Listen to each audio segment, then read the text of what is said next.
And then for some time I was really very confused. Why am I being called to the stage? I just came all the way from Pondicherry, didn't have the, even the time to catch my breath. I was literally running to the toilet. Then I realized this is a Tamil stage. The junior most person goes first. And then I realized, oh fuck's sake, I'm forgetting the most important thing. So yes, I'm very happy to actually go first and lay the broader outline of why this book was so important for me, and what I learned from this book, or why I think it has to be a talking point. Multiple reasons. So the first time I came to know about Manoj's work. And one of the things is also, it's not just that Manoj has written this book, but it speaks to the body of work that Manoj Mehta has been doing over the years, whether it's his work on the Sikh genocide, or whether it's his work on Godhra and what happened after Godhra. So this was seen as part of a trilogy, and at some time we started exchanging emails, or rather Twitter DMs, because I was working on the lack of justice that happened whenever there were Dalit massacres and what the judicial system was doing. And I think Manoj reached out and said, I'm working on something similar, let's exchange notes, I'm trying to write a book now. You were in New York at the time. So yeah, and that was the book I was expecting out of Manoj, that it's going to talk about caste atrocity. And it's so interesting that it took an entirely almost adjacent trajectory, and what we have instead is all of these, the legal struggle that has taken place over these years, in which we understand how, caste has been negotiated, but also all of the little hard-won freedoms that we have, so to speak. And I want to talk more broadly about 3 or 4 things. I think the first thing is what happens to reform within Hinduism. When what Manoj presents here is an absolutely wonderful archive, and I think Professor Geeta ma'am and others, Professor Geeta and others, are going to speak about the content of it. But one of those things I always wonder is, when are we addressing this question of reform? All of this is in the archives, but it's still something that we are dealing with on a daily basis.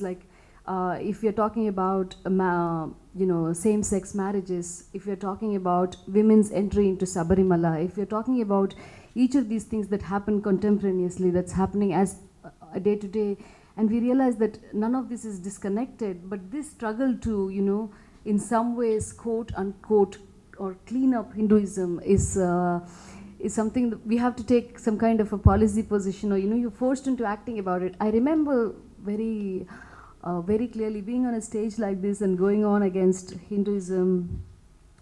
And I think, there was someone from RSS, Ram Madhav, who just spoke after me, and the thing that he said was, I agree with everything she says, we have to reform Hinduism. And I thought it was very dangerous at that time, because obviously the RSS intent of Hindu reform is entirely opposed to what Hindu reform that is spoken about has a story from the 18th and the 19th centuries. So I think if you leave out the task of reform, if you leave out the idea of who gets to reform Hinduism, who gets to talk about Hinduism, who gets to lay stake to Hinduism, I think we are very dangerously playing into the hands of very fascist forces.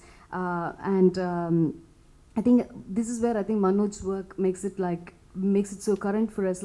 This was an ongoing struggle, whether it was for the temple entry, whether it was recognition of self-respect marriages, or even the thing about purification of temples, because there's this very interesting episode where he goes into someone who is very forward-thinking, like Shanmugam Chetty, India's first finance minister, who at some point when he takes charge as a diwan of a princely state, actually calls upon for the purification of a temple. And then we realize also, I think, that none of our historical favorites are, managed to come out looking perfectly fine, that all favorites are problematic.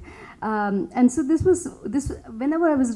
I was reading this book, and I didn't get to read it in this form, I read this in, A4 sheets, mailed to me, and whenever I was reading this, I was constantly making all these notes. So how do we take this forward? How do we connect it with today, and make sure that none of this history is lost? Because when Geeta ma'am spoke earlier, she spoke about Pandita Ayodhya and how all of his thoughts are influential in MC Raja pushing for legislation, influential even in perhaps in Ambedkar's conversion. So all of this that was happening on the subcontinent. And here I was thinking, like tomorrow is Ayodhya Pandita's,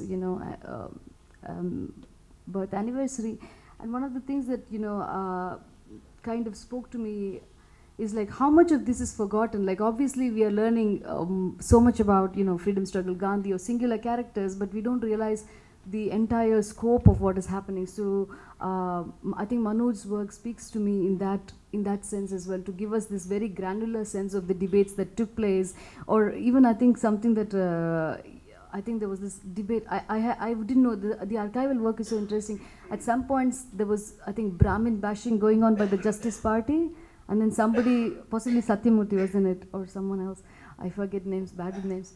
Someone else retorted saying, okay, it's the privileged non-Brahmin castes who are not willing to give Dalits their rights. And I think that these kind of, like very, very particulars have so much to say and so much for us to reflect on.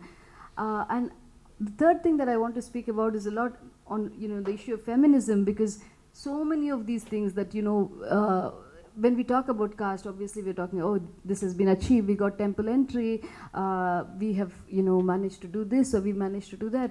But I think caste, the issue of women is a question where, like, we're still not allowed into temples, we're still not allowed to become priests. And sometimes, friends say, oh, no, I'm going to Sabarimala or something, and then you're like, will I go to Sabarimala in my lifetime? Not for the fact that I'm very devout, but just for the fact that it was as an assertion of right.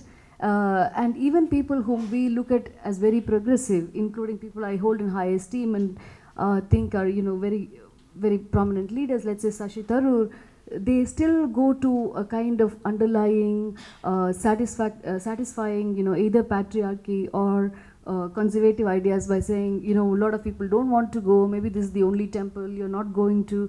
So we still face that kind of barrier, and I think this struggle against caste, this struggle for whether it's access to places, access to rights, access to civil liberties, but also temple entry or being treated as individuals, all of this has to once again take on this very, very feminist aspect of the struggle as well.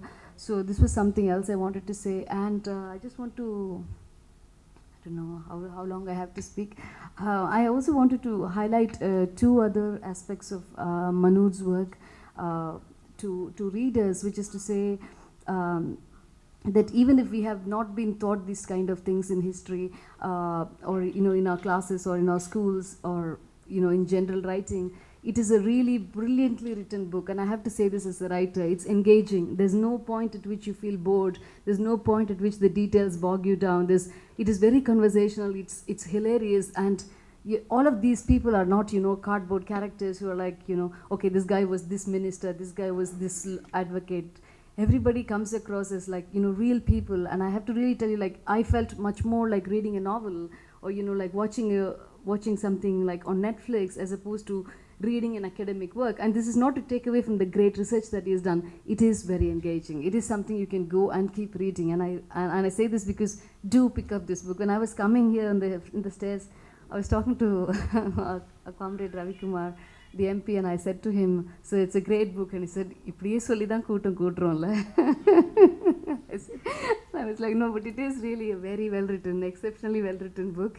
I can get the money back in case you're dissatisfied with the style of writing. So, but I just wanted to say this as well, and thank you for this opportunity. So again, I really apologize because for some reason I did not expect. I thought it's a panel, and in my understanding of a panel, I thought we'll have questions back and forth. I didn't realize I'm going to be asked to go and speak, because otherwise I'd have taken notes. So please, Chennai, I'm also speaking in Chennai after, I don't know, 20 years or something.